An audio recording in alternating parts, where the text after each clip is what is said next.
I'm gonna take a minute and see if I can revive my plant a little bit. This is one of those days that is full of memories. So when our house burnt down a couple years ago, this guy made it through the fire, and you can see this little burnt pieces here, back there. This is new growth, but it looks like that one's kind of died a little bit, so we're going to take this apart. I mean, it was new growth since the fire. I pulled him up very, very shallowly rooted. I pretty much just didn't do anything to it since the fire, except water it. And I've noticed that this guy really likes to be watered. I don't know what that is. I don't know, we're going to throw that away. This guy really likes to be watered on top. So I just spray the whole thing down.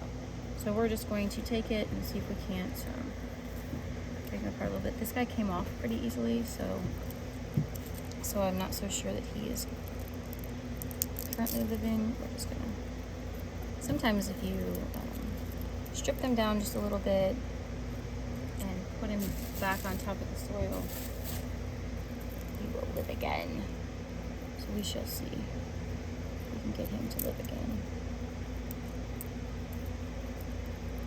Just kind of peeling this off carefully.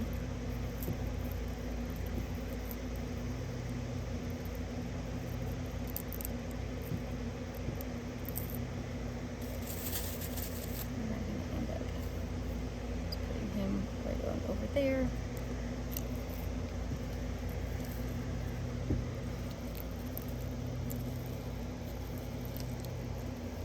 This guy is a little more stuck. I'm going to leave him the way he is and just take out some of the dead leaves. Take out these guys that you can clearly see that went through the fire. Focus on that one.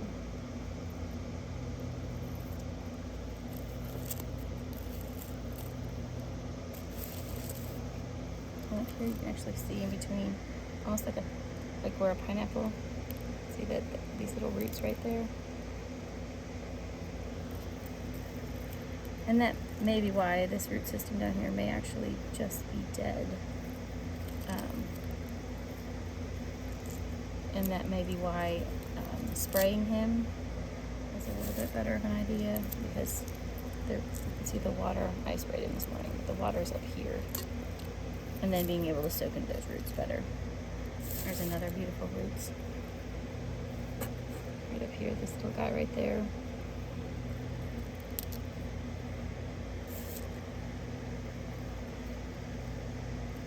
I'm just looking to see if there's an easy way to separate this babe. When I wiggle it, it's still pretty connected, so I'm not gonna mess with this guy either. We're just gonna peel a little bit of this back. This back. See if we can get rid of some more of the dead stuff.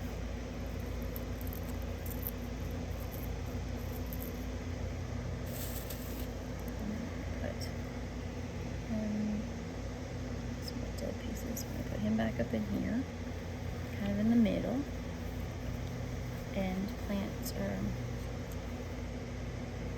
focus. There we go. I'm making sure to get all of his roots underneath there. This guy was next, so just making sure to see if we can't peel off some of this deadness. There's a flower stem. They do have cute flowers.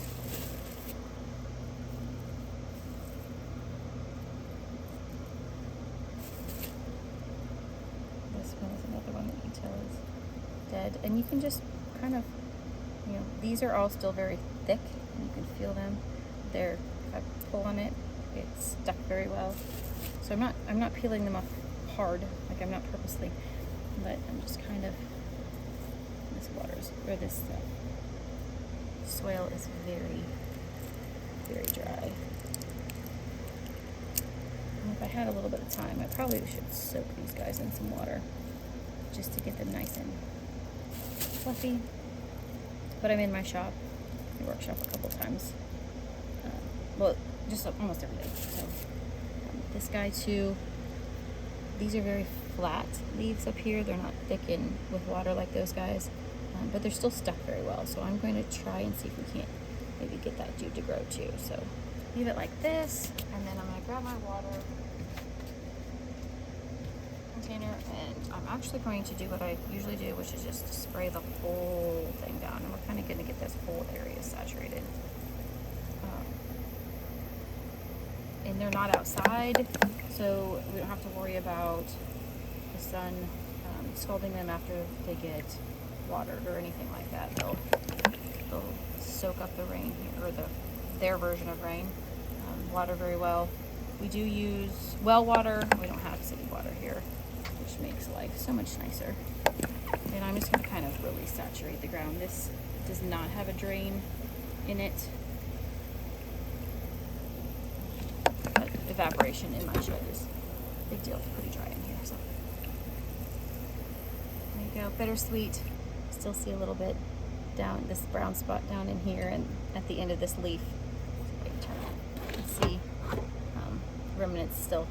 But this guy was one of the few things that made it through the fire and still lived.